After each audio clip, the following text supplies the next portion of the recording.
সিজারের ক্ষেত্রে কিন্তু পেশেন্টের কনসিয়াসনেস অল্টার্ড হবে।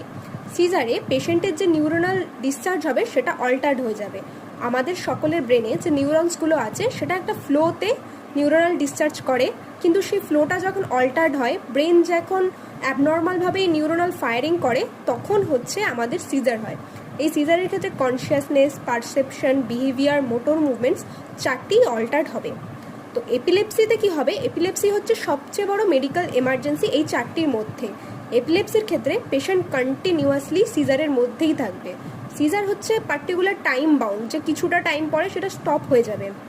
কিন্তু এপিলেপসিতে দেখা যায় যে পেশেন্ট কন্টিনিউয়াস সিজারের মধ্যেই আছে, অথচ 30 মিনিটস হয়ে যাচ্ছে। যখন এটাকে স্টেটাস এপিলেপটিকাস বলা হয়, সেটা একটা অত্যন্ত মেডিকেল এমার্জেন্সি।